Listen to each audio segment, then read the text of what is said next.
আল্লাহ আমার রব, এই রবি আমার সব। তোমার দুনিয়াতে আমি যেদিকে তাকাই, অথই দুনিয়াতে ডুবে আছি সবাই। পাখালির গানে শুনি তসবিহ করো রব, তসবিহ করো রব। আল্লাহ আমার রব। আসসালামু আলাইকুম ওয়া রাহমাতুল্লাহি তাআলা ওয়া বারাকাতুহু। নাহমাদুহু ওয়া নুসাল্লি আলা রাসূলিহিল কারীম, আম্মা বা'দু, ফাআউযু বিল্লাহি মিনাশ শাইতানির রাজীম। বিসমিল্লাহির রাহমানির রাহিম। قل هو الذي أنشأكم وجعل لكم السمع والأبصار والأفئدة قليلا ما تشكرون. صدق الله العظيم. رب اشرح لي صدري ويسر لي أمري واحلل عقدة من لساني يفقه قولي. এনটিভি দর্শক ফোরাম মালয়েশিয়া আয়োজিত আজকের এই এনটিভি ইফতার প্রোগ্রাম 2024-এ ইন্টারন্যাশনাল ইয়ুথ সেন্টার হল রুমে আপনারা যারা উপস্থিত হয়েছেন আপনাদের সবাইকে জানাচ্ছি আন্তরিক শুভেচ্ছা এবং অভিনন্দন। আহলান ওয়া সাহলান ওয়া মারহাবান বিকুম ফি হাযাল লিকা আত-তাইয়্যিব আল মুবারাক। আমরা শুরুতেই আল্লাহ রাব্বুল ইজ্জাত জালালের দরবারে শুকরিয়া জ্ঞাপন করছি যে আল্লাহ তাআলা আমাদেরকে ইফতারির এই পূর্ব মুহূর্তে চমৎকার এই পরিবেশে কিছু দিনী কথা শুনবার সুযোগ করে দিয়েছেন। আমরা সবাই পড়ছি কালিমাতুশ শুকর আলহামদুলিল্লাহ। তো সম্মানিত শুধু আমি সূরা মুলকের 23 নাম্বার আয়াত তেলাওয়াত করেছি। এই 23 নাম্বার আয়াতে, এই আয়াতে আল্লাহ তাআলা আমাদেরকে স্পেশাল 3টা ব্লেসিংস দিয়েছেন, 3টা নেয়ামত দিয়ে ধন্য করেছেন। এ নিয়ে আমরা কথা শুনবো ইনশাআল্লাহ। আল্লাহ তাআলা বলছেন, قل هو الذي أنشأكم وجعل لكم السمع والأبصار والأفئدة قليلا ما تشكرون. নবী হে, আপনি বলুন তিনি সে সত্তা যিনি তোমাদেরকে সৃষ্টি করেছেন আর তোমাদেরকে দিয়েছেন শ্রবণ শক্তি, দৃষ্টি শক্তি আর চিন্তা শক্তি, কিন্তু খুব অল্প সংখ্যক লোকই তোমরা শুকরগুজার হও। এই যে এত বড় নেয়ামত পেয়ে আমরা ধন্য, আমরা শুকরগুজার হই না। তাহলে 3টা ফ্যাকাল্টি বা 3টা ক্যাপাসিটি বা 3টা এবিলিটি যে আল্লাহ তাআলা আমাদেরকে বিশেষ নেয়ামত দিয়েছেন, সেই 3টা নেয়ামতের কথা আল্লাহ বলেছেন। এক হচ্ছে হিয়ারিং, 2 হচ্ছে ভিশন, 3 হচ্ছে intellect. I repeat, hearing, vision, intellect, অর্থাৎ শ্রবণ শক্তি, এরপর তিনি দিয়েছেন আমাদেরকে দৃষ্টি শক্তি আর দিয়েছেন চিন্তা শক্তি বা বিচার বুদ্ধি। তো এই 3টা নেয়ামতের মধ্যে থেকে সর্বশেষ যে নেয়ামতটা অর্থাৎ চিন্তা শক্তি বা বিচার বুদ্ধি, যে আল্লাহ তাআলা আমাদের মধ্যে বিবেক দিয়েছেন, বিচার বুদ্ধি দিয়েছেন, এই পয়েন্টটা নিয়ে আমি আজকে কিছু কথা আপনাদের সামনে উপস্থাপন করব ইনশাআল্লাহ বিইذنিল্লাহ। সম্মানিত সুধী, আমরা মানুষ, আমরা উই আর ইন্টেলেকচুয়াল বিং, আমরা হচ্ছে বুদ্ধিবৃত্তিক প্রাণী। অর্থাৎ আল্লাহ তাআলা আমাদেরকে ফ্রি উইল দিয়েছেন, আমাদেরকে ক্রিটিক্যালি থিঙ্কিং করার সুযোগ দিয়েছেন, বিচার বুদ্ধি বিবেক কমন সেন্সকে কাজে লাগানোর সুযোগ আল্লাহ তাআলা আমাদেরকে দিয়েছেন। এবং এজন্যই আল্লাহ তাআলা আমাদেরকে আশরাফুল মাখলুকাত বানিয়েছেন। আমাদের ফ্রি থিঙ্কিং করার সুযোগ আছে, আমাদের ইন্টেলেক্ট আছে, আমাদের ইন্টেলিজেন্স আছে, আমরা আমাদের সিদ্ধান্তগুলো নিজের মন মতো করে নিতে পারি। এজন্য আমরা হচ্ছে আশরাফুল মাখলুকাত। এজন্য আল্লাহ তাআলা ফেরেশতাদেরকে অর্ডার করেছেন যাতে তারা আমাদেরকে সিজদা দেয়। সুবহানাল্লাহ। এই সেজদাটা আবার ইবাদতের সেজদা ছিল না, এটা ছিল অনারারি সাজদা, সম্মানসূচক সাজদা। ইবাদতের সেজদায় লুটিয়ে পড়া যায় একজনের সামনে। আওয়াজ করে বলুন তো তিনি কে? তো ফেরেশতারা যে সেজদাটা আমাদেরকে দিয়েছিল এটা ছিল অনারারি সাজদা, সম্মানসূচক সাজদা। তো এই বিচার বুদ্ধি বিবেক বুদ্ধি এগুলোই আমাদেরকে পশু থেকে আলাদা করেছে। পশুর কিন্তু এই ইন্টেলেক্ট নাই, বিচার বুদ্ধির ক্ষমতাটা তাদের নাই, এজন্য পশু থেকে আমরা আলাদা।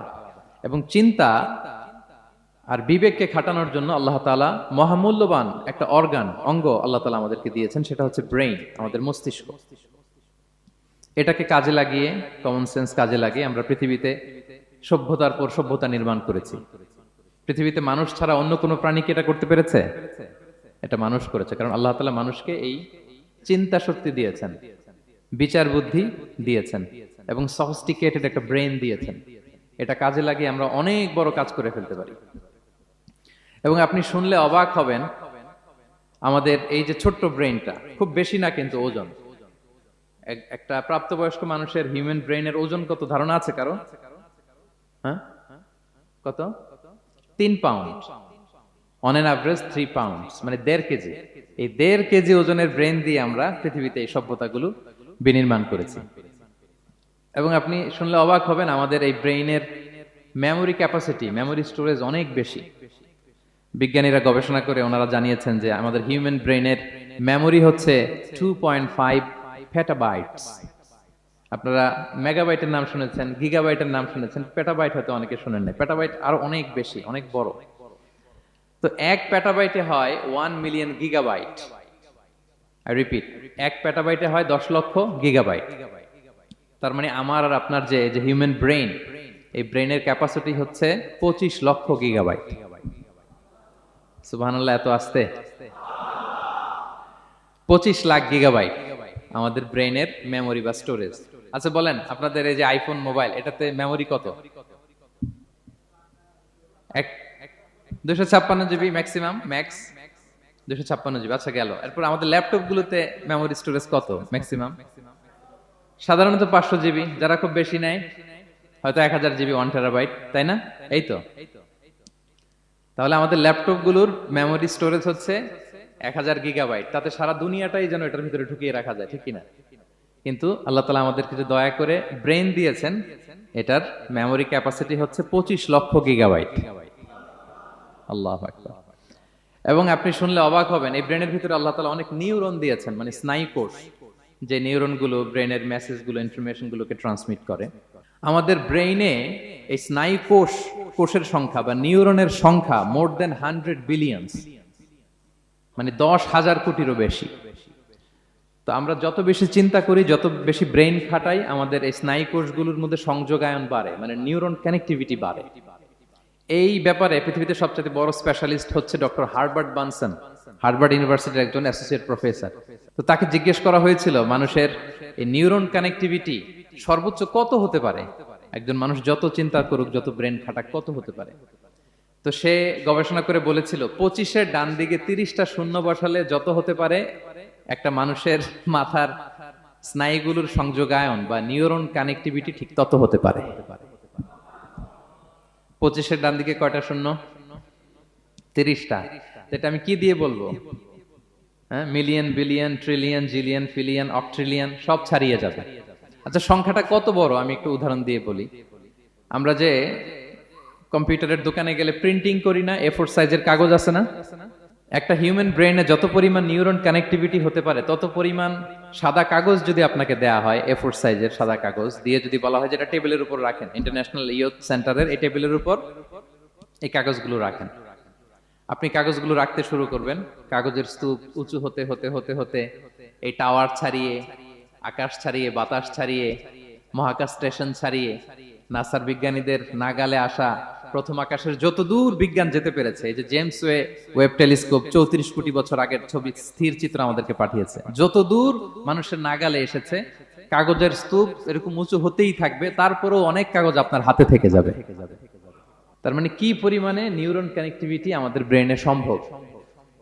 তো এখন দ্য কোশ্চেন রাইজেস, প্রশ্ন হচ্ছে আমরা আমাদের ব্রেইনকে ওইভাবে খাটাই কিনা, ব্রেইনটাকে কাজে লাগাই কিনা।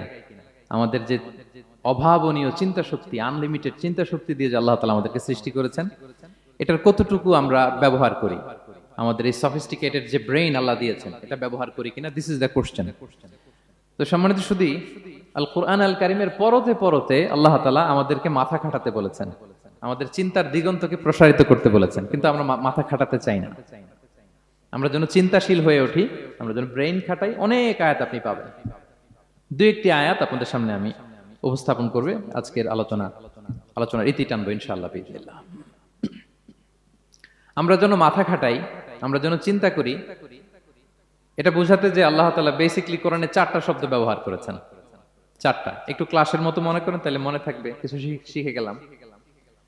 প্রথম শব্দ হচ্ছে আন-নাযার, আন-নাযার। 2 নম্বর হচ্ছে আল-আক, 3 নম্বর হচ্ছে আত-তাফাক্কুর, 4 নম্বর হচ্ছে আত-তাদাব্বুর। আই রিপিট, আবার বলি, আন-নাযার, আল-আক, আত-তাফাক্কুর, আত-তাদাব্বুর। আন-নাযার, আল-আক, আত-তাফাক্কুর, আত-তাদাব্বুর। বলতে পারবেন 4টা? 1 নম্বরে কি? আন-নাযার, 2 নম্বরে আল-আক, 3 নম্বরে আত-তাফাক্কুর, 4 নম্বরে আত-তাদাব্বুর। এই 4টা শব্দ নিয়ে সংক্ষিপ্ত কিছু আলোকপাত করবো ইনশাআল্লাহ বিইজনিল্লাহ। আন-নাযার শব্দটা আপনাদের পরিচিত, একটু ভেঙে বললে বুঝতে পারবেন। আমরা বলি না এই যে নজর দিস না, এই যে নজর লাগবে, বলি না নজর, নজর দেয়া।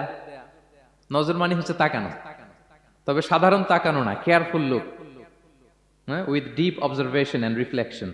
এটাকে কোরআন বলেছে আন-নাযার। এটার প্রতি কোরআন আমাদেরকে উৎসাহিত করেছে। পাশাপাশি 2 নাম্বার কি বলছিলাম নজরের পরে? অ্যাটলিস্ট একজন তো বলতে হবে। আল-আক, আল-আক, এটাও আপনারা অর্থ জানেন। আমরা বলি না আকল, কিরে তোর কি আকল নাই, তুই কি ব্যাককেল, বলি না আমরা এরকম? ব্যাককেল মানে যার আকল নেই। তো এই যে আকল, আকল থাকা বা আকল খাটানো বা কমন সেন্সকে খাটানো, রিজনিং করা, কোরআন এটার ব্যাপারে উৎসাহিত করেছে। 3 নম্বরে কি বলেছিলাম? আত-তাফাক্কুর। এই যে ইউআই এর স্টুডেন্ট পাওয়া গেছে তো, ওনারা বলতে পারতেছে আত-তাফাক্কুর। আত-তাফাক্কুর শব্দটা আসছে ফিকির থেকে। ফিকরা, ফিকির, ফিকির তো বোঝেন নাকি? আমরা বলি না যে ফিকির করতে হবে? তো আত-তাফাক্কুর মানে ক্রিটিক্যাল থিংকিং, বিশ্লেষণধর্মী চিন্তা করা। আর সর্বশেষ হচ্ছে আত-তাদাব্বুর। আর তাদাব্বুরটা কোরআনের সাথে জড়িত, কোরআনের পেছনের গল্পগুলো খুঁজে বের করা। আর তাদাব্বুর শব্দটা এসেছে আরবি শব্দ দুবুর থেকে। দুবুর, দুবুর মানে কি? পেছন। তো কোরআনের কোন একটা আয়াতের পেছনের গল্পটা কি, পেছনের রহস্যটা কি, এর নেপথ্যে কি, এর গুরু রহস্য কি, এটাকে বের করা। এই 4টা ব্যাপারে কোরআন অনেক এমফাসাইজ করেছে। তো এই 4টা নিয়ে আমরা কথা বলি। প্রথমে কি বলেছিলাম? প্রথম শব্দটা আন-নাযার। সবাই বলেন তো প্রথম শব্দটা কি? আন-নাযার। নজর মানে কি? দৃষ্টি দেয়া, স্বাভাবিক দৃষ্টি না, গভীর দৃষ্টি, সুগভীর দৃষ্টি। ইংরেজিতে বলে অবজারভেশন বা রিফ্লেকশন। তা আমরা যেন শুধু ফেল ফেল করে তাকিয়ে না থাকি। আল্লাহ বলেছে তাকালে তাকানোর মতো তাকাবা, গভীর দৃষ্টি দিবা। আল্লাহ বলেন আফালা ইয়ানজুরুনা ইলাল ইবিলি কাইফা খুলিকাত ওয়া ইলাস সামাই কাইফা রুফিআত ওয়া ইলাল জিবালি কাইফা নুসিবাত ওয়া ইলাল আরদি কাইফা সুতিহাত। আল্লাহ বলেন ওরা কি নজর দেয় না? আফালা ইয়ানজুরুনা, নজর থেকে ইয়ানজুরুনা ইলাল ইবিলি, ওরা কি উটের দিকে তাকায় না? Don't they see to the camels how masterfully they were created. তারা কি উটের দিকে তাকায় না, কিভাবে উটকে সৃষ্টি করেছি? তারা কি আকাশের দিকে তাকায় না, খুঁটিবিহীন বিশাল আকাশকে কেমন করে বানালাম? তারা কি পাহাড়ের দিকে তাকায় না, কিভাবে পাহাড়কে ফার্মলি সেট করা হলো পৃথিবীর সাথে? তারা কি জমিনের দিকে তাকায় না, কিভাবে জমিনটাকে বিস্তীর্ণ করে দেয়া হয়েছে? তো এই 4টা কথা আল্লাহ বললেন। রাসূল সাল্লাল্লাহু আলাইহি ওয়াসাল্লাম যখন মক্কার কুরাইশদেরকে তাওহীদ, রিসালাত, আখিরাতের দাওয়াত দিচ্ছিল, তারা এই দাওয়াতকে প্রত্যাখ্যান করলো, তারা মানছে না। তো তখন আল্লাহ তাআলা এই আয়াত নাজিল করে বললেন আফালা ইয়ানজুরুনা ইলাল ইবিলি কাইফা খুলিকাত। মক্কার কুরাইশরা কি উটের দিকে তাকায় না? উটকে কিভাবে আমি তৈরি করলাম এটা একটু দেখতে পারে না ওরা? আরে উটের দিকে তাকালেই তো ওরা উটের মালিক আমি আল্লাহরে খুঁজে পাবে। কারণ কুরাইশরা ছিল কোরআনের প্রাইমারি অডিয়েন্স, যদিও কোরআন সবার জন্য এসেছে। তো আল্লাহ বললেন আফালা ইয়ানজুরুনা ইলাল ইবিলি কাইফা খুলিকাত। ওরা কি উটের দিকে তাকায় না? উট দেখার জন্য তো ওদের চিড়িয়াখানায় যাওয়া লাগবে না, অথবা মক্কার কুরাইশদের চায়নাতেও যাওয়া লাগবে না, কারণ উট তো ওদের গৃহপালিত প্রাণী, ঠিক কি না? ঘরে ঘরে আরব দেশে উট আছে না নাই? আছে। তো উটের দিকে তাকায় না। সম্মানিত শুধু উটের কথা আল্লাহ কেন বললেন? কুরাইশদেরকে উটের কথা বললেন এজন্য, উট হচ্ছে এমন আজীব একটা প্রাণী যেটা প্রাণী বিজ্ঞানীদেরকে হয়রান করে দিয়েছে। আল্লাহু আকবার। আপনি অবাক হবেন উটের যে ফিচার আল্লাহ তাআলা দিয়েছেন। মক্কার লোকেরা উটের গোশত খাইতো, উটের দুধ খাইতো, উটের চামড়া দিয়ে দ্য ফাইনেস্ট লেদার, দামি লেদার তারা বানাতো। উটের উপর মাল নিয়ে বোঝাই করে মরুভূমি এক প্রান্ত থেকে আরেক প্রান্তে পাড়ি দিত, নিজেরা উটের উপর রাইডিং করত। এবং উট হচ্ছে এমন প্রাণী যেটা একসাথে 1 মাস না খেয়ে বেঁচে থাকতে পারে। 1 মাস পানিও খাওয়া লাগবে না, খাবারও খাওয়া লাগবে না। সুবহানাল্লাহ পড়বেন না? এট এ টাইমে একটা উট, প্রাপ্তবয়স্ক একটা উট একসাথে 200 লিটার পানি খেয়ে ফেলতে পারে। এবং উটের পেটের ভিতরে একটা স্পেশাল ওয়াটার চেম্বার আছে, ওই চেম্বারে রেখে দেয়, খেয়ে ওইটারে পাঠায় দেয় না ওদের কিডনিতে। 200 লিটার পানি একবারে খেয়ে স্পেশাল চেম্বারে রেখে দেয়, যখন লাগবে ওইখান থেকে নিয়ে নিয়ে বেঁচে থাকে। 1 মাস না খেয়ে বেঁচে থাকে কি করে? উটের পিঠে দেখবেন একটা কুজ আছে, একটা উঁচু উটকে যদি কল্পনা করেন উপরে একটা কুজ আছে না, এই পুরো কুজটা হচ্ছে চর্বির আধার। তো তো ওটার যখন খাবার থাকে না মরুভূমিতে, মাসের পর মাস যখন চলে, ওই চর্বি থেকে এনার্জি নিয়ে সে মরুভূমিতে চলে, সে না খেয়েও বাঁচতে পারে। আমাদের চোখের মধ্যে যেমনি একটা পাপড়ি, এরকম এক পাপড়ি দিয়ে উটকে আল্লাহ বানায় নাই, ডবল লেয়ারের পাপড়ি দিয়েছে। কারণ মরুভূমির মধ্যে চলতে পথে লু হাওয়া থাকবে, মরুভূমির সাইমুম, বালুর ঝড়, এই ঝড় মোকাবেলার জন্য, লু হাওয়া মোকাবেলার জন্য ডবল লেয়ারের চোখের পর্দা। একটা পর্দা ফেলে রাখে আর একটা খুলে সে হাঁটতে থাকে, তার কিছুই হয় না। সুবহানাল্লাহ। আমাদের 98 ডিগ্রি ফারেনহাইটে স্বাভাবিক তাপমাত্রা, তাই না? 99 ডিগ্রি হলে আমাদের জ্বর, 100 ডিগ্রি হলে জ্বর, 101, 2 সর্বোচ্চ আমরা সহ্য করতে পারি। এর বেশি যদি হয়, 103 ডিগ্রি হলে বেহুশ হয়ে যায় মানুষ। 4 ডিগ্রি হলে আমাদের দেহের ভেতরে যে কোষগুলো আছে এগুলো মরে যায়। কিন্তু একটা উট মরুভূমির তাপমাত্রায় প্রতিদিন 104 ডিগ্রি 5 ডিগ্রি তাপমাত্রা সহ্য করে খুব স্বাভাবিক উট চলতে পারে, তার কিছুই হয় না। এবং মরুভূমির মধ্যে যে ক্যাকটাস আছে, গুলমলতা, বড় বড় কাঁটা জাতীয় গাছ, যেই কাঁটা পৃথিবীর কোনো প্রাণী খেতে পারবে না, কিন্তু একটা উট অনায়াসে খেয়ে ফেলতে পারে। উটের জিহ্বাকে এবং পাকস্থলীকে আল্লাহ এমন স্পেশালি মেড করেছেন, যত কাঁটা দিবেন খেয়ে সাবার, ওর কিছুই হয় না। সুবহানাল্লাহি বিহামদিহি। আল্লাহ বলে, আফালা ইয়ানজুরুনা ইলাল ইবিলি কাইফা খুলিকাত, ওরা কি উটের দিকে তাকায় না? আরে উটকে নিয়ে গবেষণা করলেই তো উটের মালিককে খুঁজে পায় তারা। এরপর বললেন, ওয়া ইলাস সামাই কাইফা রুফিআত, ওরা কি আকাশের দিকে তাকায় না, কিভাবে খুঁটি ছাড়া আকাশকে আমি বানিয়েছি।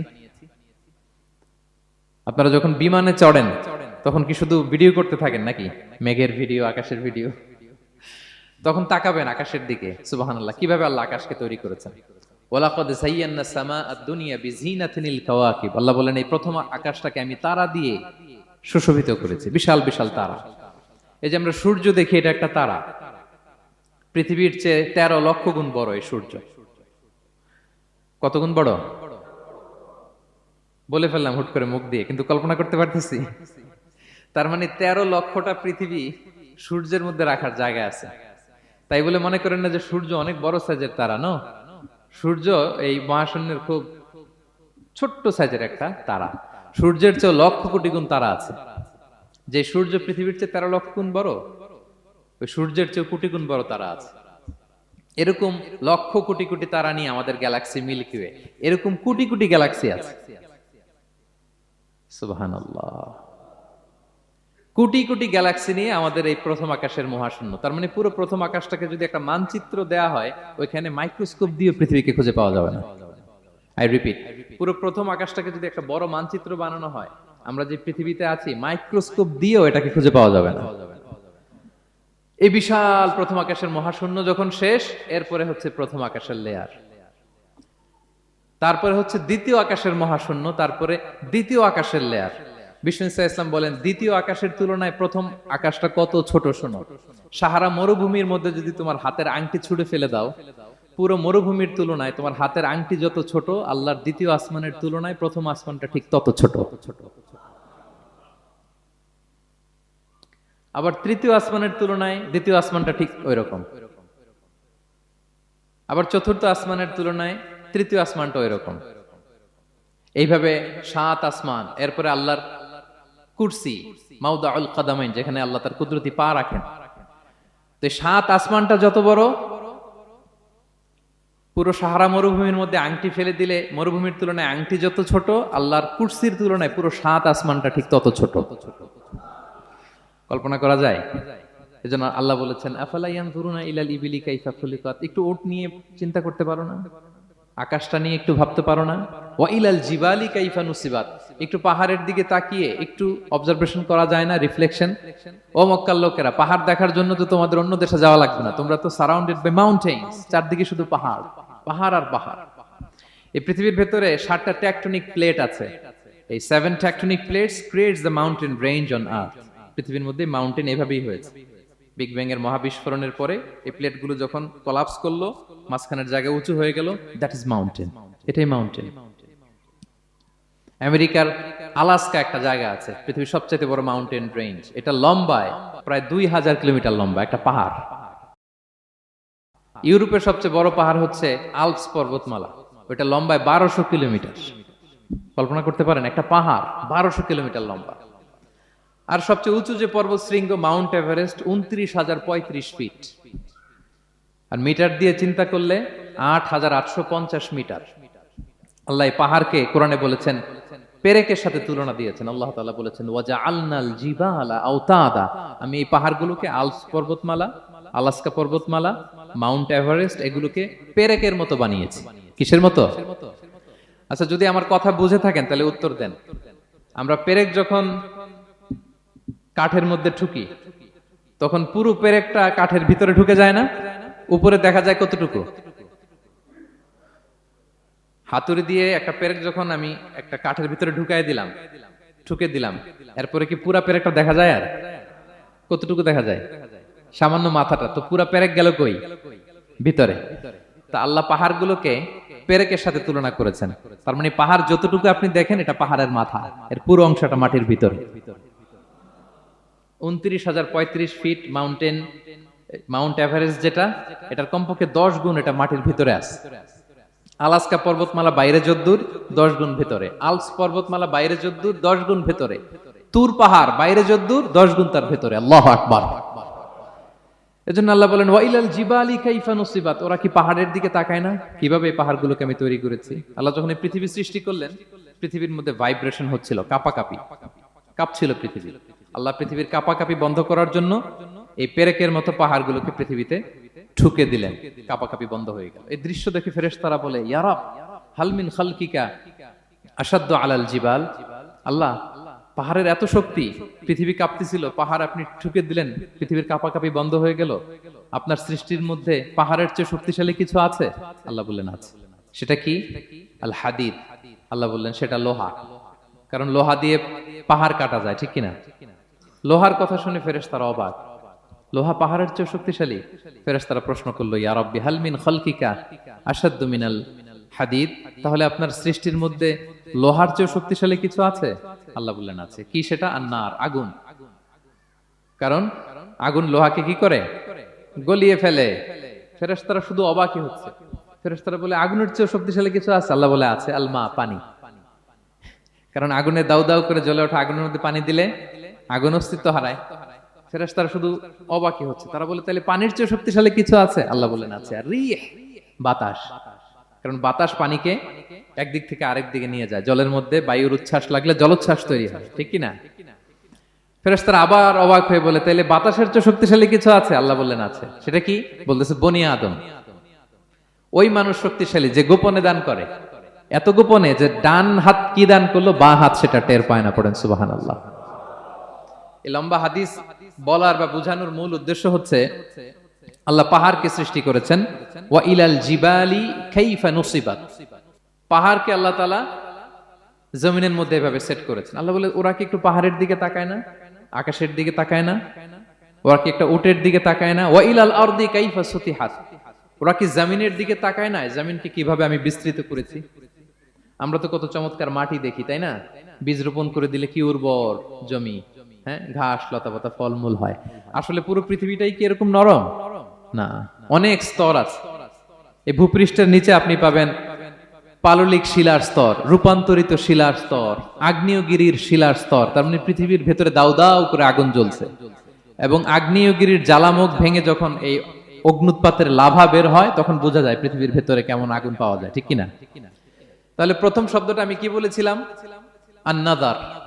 মনে আছে তো না? প্রথম শব্দটা কি? আল্লাহ বলে তারা কি নজর করে দেখে না কিভাবে আকাশ বানালাম, উট সৃষ্টি করলাম, কিভাবে জমিন বানালাম, কিভাবে পাহাড় বানালাম। তাহলে এই যে নজর বা অবজারভেশন, রিফ্লেকশন, এটার প্রতি আল্লাহ তাআলা আমাদেরকে উৎসাহিত করেছে। প্রথম পয়েন্ট ক্লিয়ার। মোট পয়েন্ট আলোচনা করব 4টা। বলেন তো কয়টা? একটা ক্লিয়ার। 2 নাম্বার কি ছিল দেখি কার মনে আছে কিনা? আল আকল, রাইট, কমন সেন্স, রিজনিং। আমরা যেন আমাদের কমন সেন্স খাটাই, কোরআনের পরতে পরতে আল্লাহ তাআলা আমাদেরকে উৎসাহিত করেছেন। এবং ইন্টারেস্টিংলি জাহান্নামীরা যখন জাহান্নামে যাবে তারা কি বলবে জানেন? সূরা মুলকে এসেছে, তারা বলবে ওয়াকালু লাউ কুননা নাসমাউ আও নাআকিলু মা কুননা ফি আসহাবিস সাঈর। তারা বলবে হায় রে, নবীদের কথা যদি মানতাম আর যদি একটু কমন সেন্স খাটাইতাম তাহলে তো জাহান্নামে আসা লাগতো না। ওই দিনের এই আফসোসে কোনো কাজ হবে? প্রিয় ভাইরা, ওই দিন যত আফসোস করেন কোনো কাজ হবে? তাহলে জাহান্নামীরাও আফসোস করবে হায় রে, একটু যদি আকল খাটাইতাম তাইলে আজকে আর জাহান্নামের আগুনে পোড়া লাগে না। নবীদের কথা যদি শুনতাম আর যদি আকল খাটাতাম, কি খাটাতাম? তাইলে আজকের এই কঠিন অবস্থা আমাদের পড়া লাগতো না। কোরআনের বিভিন্ন আয়াত আল্লাহ তাআলা আমাদেরকে বলেছেন আফালা তাআকিলুন, তোমরা কি আকল খাটাবা না? এই যে দামি কমন সেন্স দিলাম, একটু বুদ্ধি কি খাটাবা না, আকল খাটাবা না তোমরা? এবং কোরআনের একটি আয়াতে আল্লাহ তাআলা বিভিন্ন কসমিক সিম্বলস, ন্যাচারাল ফেনোমেনা এগুলো উল্লেখ করে সবশেষে তিনি বলেছেন লা আয়াতিন লিকৌমি ইয়াকিলুন, নিশ্চয়ই এগুলোর মধ্যে নিদর্শন রয়েছে, সাইন রয়েছে, কাদের জন্য? লিকৌমি ইয়াকিলুন, যারা আকলবান, যারা কমন সেন্স খাটায়। এই আয়াতে আল্লাহ কি কি বলেছেন দীর্ঘ আলোচনা, আমি খুব সংক্ষেপে বলছি। আল্লাহ তাআলা বলছেন ইন্না ফি খালকিস সামাওয়াতি ওয়াল আরদি ওয়া ইখতিলাফিল লাইলি ওয়ান নাহারি ওয়াল ফুলকিল্লাতি তাজরি ফিল বাহরি বিমা ইয়ানফাউন নাস وما أنزل الله من السماء من ماء فأحيا به الأرض بعد موتها وبث فيها من كل دابة وتصريف الرياح والسحاب المسخر بين السماء والأرض لآيات لقوم يعقلون। সবগুলো বলে আল্লাহ বললেন এগুলোর মধ্যে নিদর্শন আছে তাদের জন্য যারা কমন সেন্স খাটায়। কি বললেন আল্লাহ? আল্লাহ বললেন আকাশ জমিনের সৃষ্টির মধ্যে, দিবারাত্রির পরিবর্তনের মধ্যে, এই যে 24 ঘন্টার 12 ঘন্টা দিন, 12 ঘন্টা রাত, আর নিগতির কারণে এই যে দিবারাত্রি আমরা পাই, এই পৃথিবীটা তার অরবিটে কক্ষে যেমনি ঘুরে, আবার পৃথিবীটা তার অক্ষেও ঘুরে। যে আপনারা যারা ক্রিকেট খেলছেন এরকম স্পিন বল করেন না? হ্যাঁ, কমন পড়ছে? স্পিন বল করলে বলটা কিভাবে যায় বলেন তো? ঘুরতে ঘুরতে যায়। তো পৃথিবী যখন সূর্যের চারদিকে কক্ষে ঘুরে, ওই ঘোরার মুহূর্তে সে নিজে স্পিনিং হইতে থাকে, ঘুরতে থাকে। ওই স্পিন হইতে তার এক পিঠ থেকে আরেক পিঠে ঘুরতে তার 24 ঘন্টা সময় লেগে যায়। ওইটার কারণে দিবারাত্রি হয়। 12 ঘন্টায় আমরা দিন পাই, 12 ঘন্টায় আমরা রাত পাই। আল্লাহ বলেন এই দিবারাত্রির পরিবর্তনের মধ্যে নিদর্শন আছে। তারপরে সাগরে যে ভেসে বেড়ায় বড় বড় নৌযান, জলযান, আপনারা দেখেছেন কিনা জানি না, এই যে icon of the ocean, Titanic জাহাজের চেয়ে 10 গুণ বড় জাহাজ, আমি দেখে এসেছি পশ্চিমা দেশগুলোতে। এত বিশাল বড় জাহাজ, এটা সামনে দাঁড়ালে এটার দৈত্যের মতো মনে হয়। মালয়েশিয়াতে তো অনেক কন্ডোমোনিয়ামস, 10-15টা কন্ডোমোনিয়ামস একসাথে জোড়া লাগালে এটা যত বড়, ওই ক্রুজগুলো, জাহাজগুলো এত বড়। এক একটা জাহাজের ভেতরে 3000-4000 হোটেল রুম আছে, 8-10টা রেস্টুরেন্ট আছে, ফুটবল স্টেডিয়াম আছে, থিম পার্ক আছে, বিশাল একটা এন্টায়ার সিটি। এই বিশাল ক্রুজগুলো, Icon of the Sea, Virgin Voyages, Royal Caribbean, এগুলো সাগরের উপর দিয়ে ভেসে বেড়ায়। আল্লাহ বলে ওয়াল ফুলকিল্লাতি তাজরি ফিল বাহরি বিমা ইয়ানফাউন নাস, সাগরের উপরে বিশাল বড় বড় ক্রুজগুলো ভেসে বেড়ায়, এর মধ্যে নিদর্শন আছে। এরপর আল্লাহ বললেন আমি পানি থেকে সব প্রাণী তৈরি করেছি, ওয়াজআলনা মিনাল মাই কুল্লা শাইইন হাই, সব প্রাণ এসেছে পানি থেকে। বিজ্ঞান এটাকে কনফার্ম করেছে। তারা বলেছে পৃথিবীর সর্বপ্রথম এককোষী প্রাণীর নাম হচ্ছে অ্যামিবা। অ্যামিবা এসছে, জুপ্লাঙ্কটন, ফাইটোপ্লাঙ্কটন, ব্যাকটেরিয়া প্লাঙ্কটন, এভাবে স্পিসিসগুলো ডেভেলপ করেছে। আল্লাহ বলে এর মধ্যে নিদর্শন আছে। এরপর আল্লাহ তাআলা বলেছেন মৌসুমী বায়ু, এই যে বায়ুর প্রবাহ, এতে নিদর্শন আছে। আর আকাশ জমিনের মাঝখানে যে মেঘমালাগুলো ভেসে বেড়ায়, এই সবগুলোর ভেতরে নিদর্শন আছে। কাদের জন্য? আল্লাহ বলেন লা আয়াতিন লিকৌমি ইয়াকিলুন, তাদের জন্য যারা আকল খাটায়, যারা কমন সেন্স খাটায়। সুবহানাল্লাহ পড়বেন না? এজন্য বিমানে যদি আপনারা উইন্ডো সিট পান, কি করবেন আজকে থেকে বলেন? উইন্ডো সিটের পাশে বসে বসে রিল দেওয়ার জন্য ভিডিও মেক করব। কি করবেন? হ্যাঁ, আল্লাহর নিদর্শন দেখব, কত ক্ষুদ্র আমি, কত নগণ্য আমি, কত তুচ্ছ আমি, এটা বুঝবার চেষ্টা করব। তাহলে 4টা পয়েন্টের 2টা চলে গেল, একটা হচ্ছে নাযার আর একটা হচ্ছে আল আকল। 3 নাম্বার কি ছিল? একজন বলতে হবে। আত-তাফাক্কুর। আত-তাফাক্কুর মানে ক্রিটিক্যাল থিংকিং। ক্রিটিক্যাল থিংকিং করা। আল্লাহ যে আমাদেরকে ব্রেন দিয়েছেন, এটা দিয়ে ক্রিটিক্যাল থিংকিং করা, ব্রেনটাকে কাজে লাগানো, গড্ডালিকা প্রবাহে ভেসে না বেড়ানো, ব্রেনটাকে আমরা যেন কাজে লাগাই। আত-তাফাক্কুর। ইব্রাহিম আলাইহিস সালাম এই আত-তাফাক্কুর বা ক্রিটিক্যাল থিংকিং এর ক্ষেত্রে আমাদের জন্য অনুপম আদর্শ ছিল। কোন নবীর নাম বললাম? সবাই বলেন তো নবীর নাম কি? উনি যেই সময়টাতে পৃথিবীতে এসেছিলেন তখন কেউ করত তারার পূজা, কেউ করত চাঁদের পূজা, কেউ করত সূর্যের পূজা। আমরা হইলে কি করতাম? কোন এক দলে ঢুকে যেতাম। কি বলেন?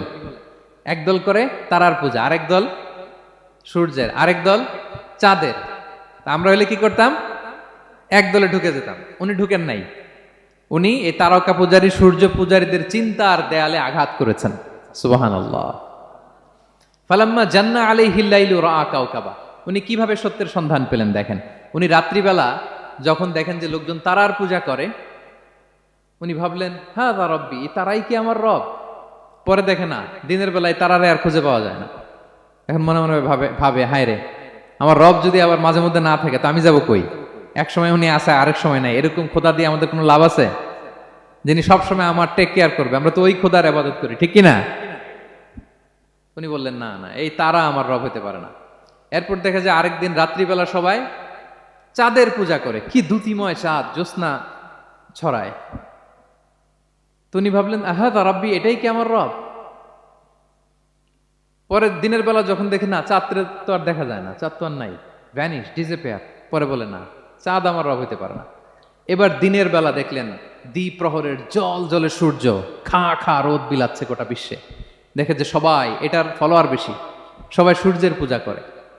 কিন্তু আবার গোধূলি লগ্নে সানসেটের টাইমে যখন সূর্যও ডুবে গেল, হায় হায়, উনি বিপদে পড়লেন। এবার আমি কই যাব? সূর্যও তো থাকে না। আল্লাহু আকবার। তখন তিনি ঘোষণা দিলেন, ইন্নী ওয়াজ্জাহতু ওয়াজহিয়া লিল্লাযী ফাতারাস সামাওয়াতি ওয়াল আরদা হানিফা ওয়া মা আনা মিনাল মুশরিকিন। হে তারকা পূজারী, হে চাঁদের পূজারী, হে সূর্য পূজারী, আমি তোমাদের কোনো দলের সাথে নাই, বরং আমি আমাকে ওই সত্তার দিকে মনোনিবেশ করলাম, আত্মসমর্পণ করলাম। ফাতারাস সামাওয়াতি ওয়াল আরদ, যিনি আকাশ সৃষ্টি করেছেন, জমিন সৃষ্টি করেছেন। হানিফা ওয়া মা আনা মিনাল মুশরিকিন, আমি শিরক করি না, আমি হানিফ হিসেবে সে আল্লাহর ইবাদত শুরু করে দিলাম। পড়েন আল্লাহু আকবার। তাইলে উনি স্রোতে গা ভাসান নাই, কোন এক দলে না ঢুকে উনি ওনার ক্রিটিক্যাল থিঙ্কিং, ওনার অ্যানালজি, ওনার বিবেককে উনি কাজে লাগিয়েছেন। তো সম্মানিত সুধী, এজন্য চিন্তা করা, এটাকে আরবিতে বলে আত-তাহান্নুস মিন বাকায়া আল ইব্রাহিমিয়া। এটা ইব্রাহিমী চিন্তার অবশিষ্টাংশ। সাইয়েদনা ইব্রাহিম আলাইহিস সালাম এভাবে চিন্তা করতেন, গবেষণা করতেন। সূরাতুন নাহলে আল্লাহ তাআলা মৌমাছি কিভাবে মধু সংগ্রহ করে এই ইনফরমেশনটা যখন আমাদের সামনে পেশ করলেন, এই আয়াতের শেষেও তিনি একই কথা বললেন, ইন্না ফি যালিকা লাআয়াতান লিকাওমি ইয়াতাফাক্কারুন, নিশ্চয় এর মধ্যে যারা চিন্তাশীল তাদের জন্য নিদর্শন আছে। মৌমাছি যে মধু সংগ্রহ করে, আপনারা মৌচাক দেখছেন? কে কে দেখি মৌচাক দেখছেন? মাশাআল্লাহ, আচ্ছা ঠিক আছে। রাসূল সাল্লাল্লাহু আলাইহি ওয়াসাল্লাম মধু বড্ড পছন্দ করতেন। পিওর হানি, দুর্গন্ধওয়ালা হানি তিনি খেতেন না, পিওর হানি খাবেন, খুবই এনার্জেটিক। এবং কোরআনে মাত্র দুইটা জিনিসকে শেফা বলা হয়েছে, এক হচ্ছে কোরআনকে বলা হয়েছে শেফা, আর এই মধুকে বলা হয়েছে শেফা। সুবহানাল্লাহ। আল্লাহ তাআলা বললেন, ওয়া আওহা রাব্বুকা ইলান নাহলি আনিত্তাখিযি মিনাল জিবালি বুয়ুতা ওয়া মিনাশ শাজারি ওয়া মিম্মা ইয়ারিশুন। আল্লাহ তাআলা মৌমাছিকে শিখাই দিলেন কিভাবে মৌচাক বাঁধতে হবে।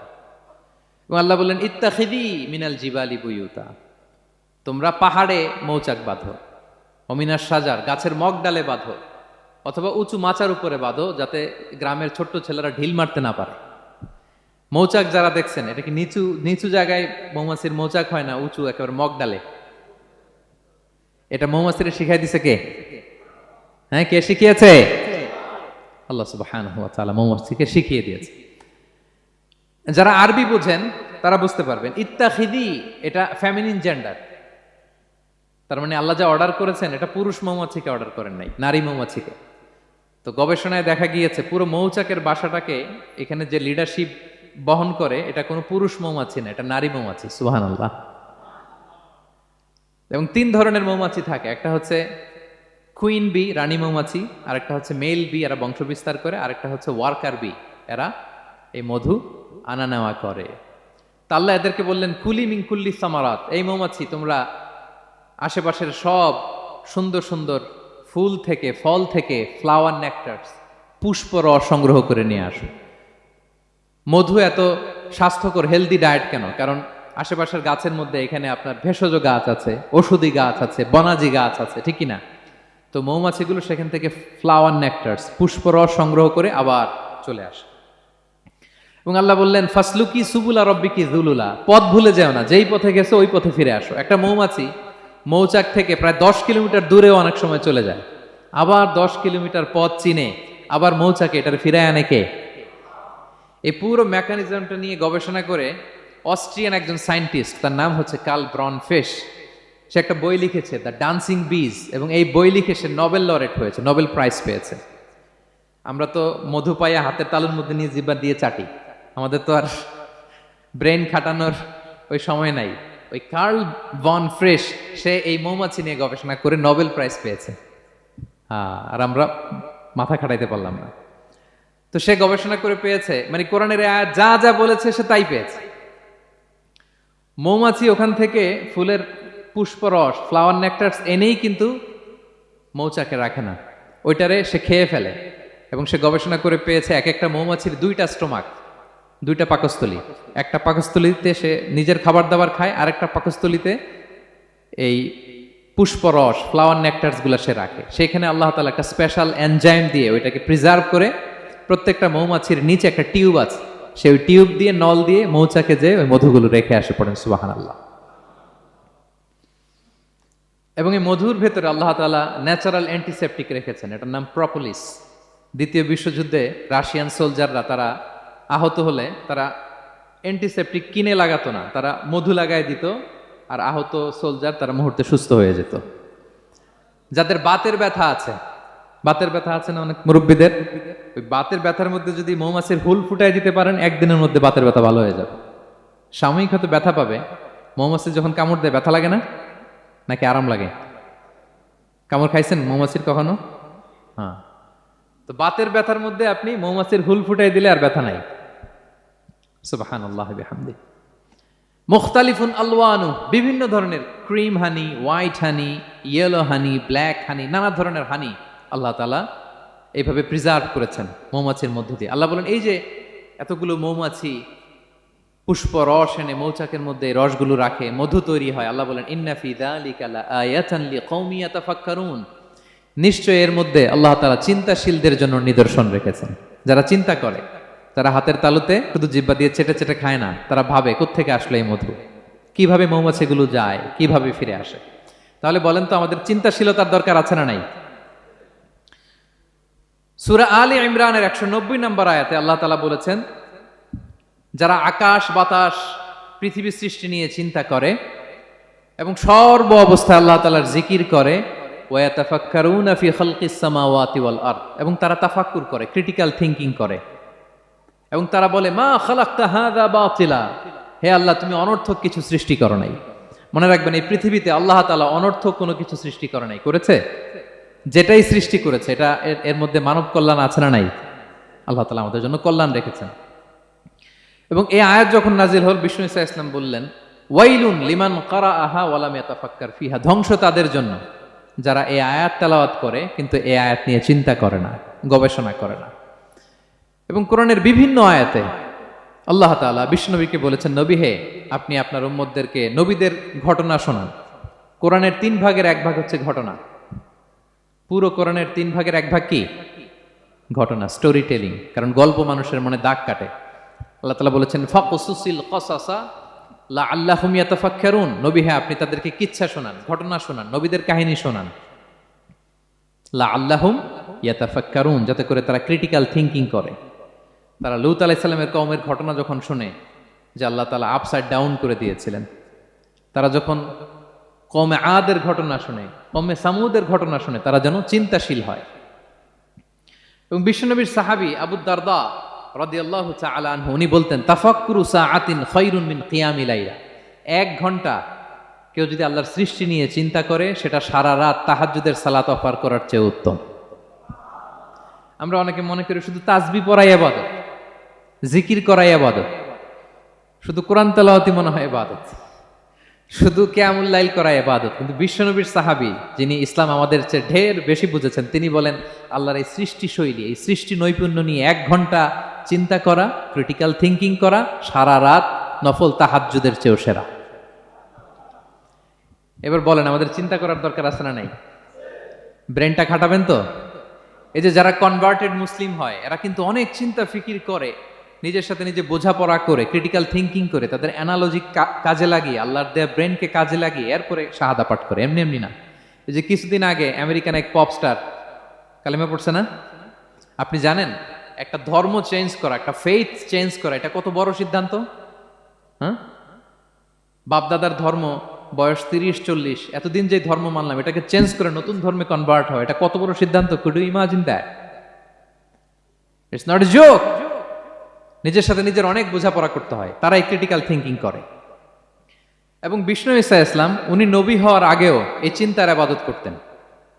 তিনি হেরা গুহায় চলে যেতেন, কাবা থেকে 6 কিলোমিটার উত্তরে, 634 মিটার উঁচু, যা বলে নূরের উপরে একটা কেইভ আছে, গুহা, এটার নাম হচ্ছে গারে হেরা। ওখানে বসে বসে তিনি এই চিন্তা করতেন। তার মানে নবী হওয়ার আগে বিশ্বনবীর আবাদত ছিল চিন্তার আবাদত। নবী হিসেবে অ্যাসাইন্ড হওয়ার আগে বিশ্বনবীর আবাদত কি ছিল বলেন তো? নামাজ পড়া, কোরআন তেলাওয়াত করা। কোরআন তো নাজিলই হয় নাই, কোরআন তেলাওয়াত করবে কেমনে? তখন 6 মাস বসে বসে উনি ওখানে কি করেছেন বলেন? ধ্যানমগ্ন করেছেন, ধ্যানমগ্ন ছিলেন, তিনি চিন্তা করতেন। ওইটাই ছিল ওনার আধ্যাত্মিক শিক্ষায়তন। ওই নির্জন গুহার মধ্যে তো উনি যখন চিন্তায় মগ্ন ছিলেন, আল্লাহর সৃষ্টি শৈলী নিয়ে চিন্তা করতেন, ঠিক ওই মুহূর্তে, অন্তিম মুহূর্তে, ওই মাহেন্দ্রক্ষণে নাজিল হয়েছে ইকরা বিসমি রাব্বিকাল্লাযী খালাক, read in the name of your lord who has created. পড়ো তোমার প্রভুর নামে যিনি তোমাকে সৃষ্টি করেছেন, শিক্ষা দিয়েছেন। তাহলে সম্মানিত সুধী, ইসলামের সূচনা হয়েছিল, এটা বলা যায় ফাইনালি যে ইসলামের সূচনা হয়েছিল এই চিন্তার আবাদতের মধ্য দিয়ে। তো আমরা যেন চিন্তা করি। তাহলে 4টা পয়েন্টের 3টা আমরা ক্লিয়ার করে ফেললাম। আর তাফাক্কুর, ক্রিটিক্যাল থিঙ্কিংও শেষ। 4 নম্বর কি বলেছিলাম? হ্যাঁ বলো তো। আর তাদাব্বুর। আর তাদাব্বুর মানে পন্ডারিং অন দ্য কোরআন, কোরআনকে গবেষণা করে পড়া, কোরআনের আয়াতের অন্তর্নিহিত মর্মার্থ, গূঢ় রহস্য উদ্ঘাটনের চেষ্টা করা। আল্লাহ বলেন আফালা ইয়াতাদাব্বারুনাল কোরআন আম আলা কুলুবিন আকফালুহা, ওরা কি কোরআন নিয়ে একটু চিন্তা গবেষণা করবে না, নাকি ওদের অন্তরে জং ধরা তালা পড়ে গিয়েছে? তাহলে আমরা যে গড়গড় করে তেলাওয়াত করি, আল্লাহ শুধু এই তেলাওয়াত করতে বলেননি। হ্যাঁ, তেলাওয়াত করলে প্রতি অক্ষরে 10 নাকি, ঠিক আছে, কিন্তু আল্লাহ বলেছেন ওরা কি কোরআন নিয়ে চিন্তা গবেষণা করবে না? আফালা ইয়াতাদাব্বারুনাল কোরআন, কোরআন তো এসেছে গোটা বিশ্বকে কাঁপিয়ে দিতে, হিস্ট্রিকে বদলে দিতে কোরআন এসেছে। মা আনজালনা আলাইকাল কোরআন লিতাশকা, নবী হে হতভাগা জাতি হিসেবে পৃথিবীতে থেকে যাবেন, এজন্য কোরআন পাঠাই নাই। এটা পৃথিবীর পুরো হিস্ট্রিকে চেঞ্জ করে দিবে। তাদাব্বুরুল কোরআন। আর তাদাব্বুর শব্দটা এসেছে দুবুর থেকে, দুবুর মানে পেছন। আল্লাহ বলেছেন প্রতিটা আয়াত পড়ার সময় এর পেছনের নেপথ্যের গল্পটা কি, এটাকে খুঁজে বের করো। আপনি যত বড় মুফাসসির হন, কোরআনের আয়াত আপনি যত পড়বেন, প্রতিদিন নিত্য নতুন নতুন নতুন তথ্য আপনি পাবেন। আল্লাহর কসম, আমি আল আজহারে কোরআন নিয়ে পড়াশোনা করেছি, IIM এ কোরআন নিয়ে masters, human embryology in the holy Quran, PhD-র 5 বছর, human behavioural patterns in the holy কোরআন।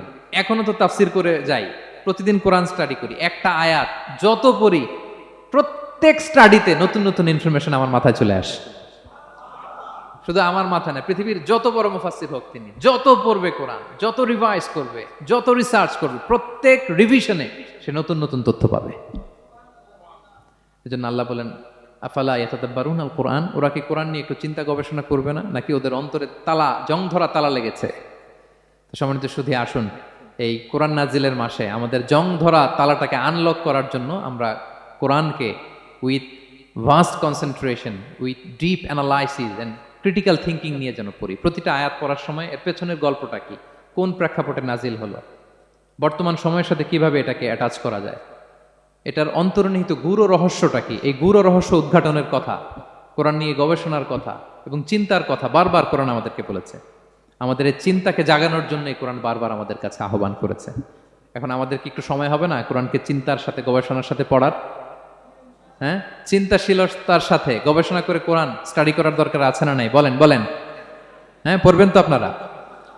যারাই চিন্তা করবে, চিন্তাশীল হবে, কমন সেন্সকে খাটাবে, তারাই পৃথিবীর হিস্ট্রি পাল্টে দিবে। এই যে বিমান দিয়ে যে আমরা চড়ি, 2 ভাই আবিষ্কার করছে, Wilbur Wright, Orville Wright, Wright ভ্রাতৃদ্বয়। বলেন তো এই অরভিল রাইটের চোখ ছিল কয়টা? 3টা না? হ্যাঁ, উইলবার রাইটসের হাত ছিল কয়টা? আমার হাত কয়টা? আপনার হাত কয়টা? তো ওরা পারলে আমরা পারবো না কেন? কারণ এই চিন্তার আবাদত থেকে আমরা দূরে সরে গিয়েছে। আমাদের মধ্যে রিজনিং নাই, আমাদের মধ্যে লজিক্যাল আন্ডারস্ট্যান্ডিং নাই, আমাদের মধ্যে ক্রিটিক্যাল থিঙ্কিং নাই, আমাদের মধ্যে পন্ডারিং অন দ্য কোরআনিক ভার্সেস নাই। আল্লাহ তাআলা আমাদের যে বিবেক, চিন্তা শক্তি দিয়েছেন, এটাকে আমরা কাজে লাগাই না, এজন্য আমরা পিছিয়ে পড়েছি। সম্মানিত শুধু কোরআন বারবার আমাদের এই চিন্তা শক্তিকে জাগানোর জন্য আহ্বান করেছে। কোরআনের আয়াতের পরতে পরতে কোরআন আমাদেরকে বলেছে আমরা যেন চিন্তাশীল হই। এই যে সফিস্টিকেটেড ব্রেইন আল্লাহ তাআলা দয়া করে আমাদেরকে দান করেছে, আমরা যেন এই ব্রেইনটাকে কাজে লাগাই, আমরা যেন আমাদের বিবেকটাকে কাজে লাগাই, আমরা যেন আমাদের কমন সেন্সকে কাজে লাগাই, তাহলে আমাদের সোনালী অতীত আবার আমরা ফিরে পাবো। তাহলে আজকের এই আলোচনা থেকে ফাইনাল কথা হচ্ছে যে আমাদেরকে চিন্তা করতে হবে, যে কোনো জিনিসকে কোশ্চেন করতে হবে, প্রশ্ন করতে হবে, কেন, কিভাবে, ও পারলে আমি কেন পারবো না। কোরআনের আয়াত পড়ার সময় বারবার চিন্তা করবেন, সব দায় দায়িত্ব আমাদের উপর ঠেলে দিয়েন না। কোরআন নিয়ে শুধু আমরাই গবেষণা করবো আর ওয়াজ শোনাবো, এটা not only my sole responsibility, আপনাদেরও দায়িত্ব আছে, প্রত্যেকের দায়িত্ব। যত কোরআন পড়বেন আপনার অন্তরের তালা খুলে দিবে কে? আল্লাহ তাআলা আমাদেরকে চিন্তাশীল হওয়ার তৌফিক দান করুক। আমাদের এই সফিস্টিকেটেড ব্রেনকে যেন আমরা কাজে লাগাতে পারি, আমাদের কমন সেন্সকে যেন আমরা কাজে লাগাতে পারি, আমাদের রিজনিংকে যেন আমরা কাজে লাগাতে পারি। ইব্রাহিম আলাইহিস সালামের মতো গদ বাঁধা গড্ডালিকা প্রবাহে গা ভাসিয়ে না দিয়ে আমরা যেন প্রশ্ন করতে পারি, আমরা যেন বিবেককে কাজে লাগাই। আল্লাহ তাআলা আমাদের সবাইকে কথাগুলো বোঝার ও আমল করার তৌফিক দান করুক। হাযা মা ইনদি ওয়াল ইলমু ইনদাল্লাহ আলাইহি তাওয়াক্কালতু ওয়া ইলাইহি উনীব। ওয়াসসালামু আলাইকুম ওয়া রাহমাতুল্লাহি তাআলা ওয়া বারাকাতুহু।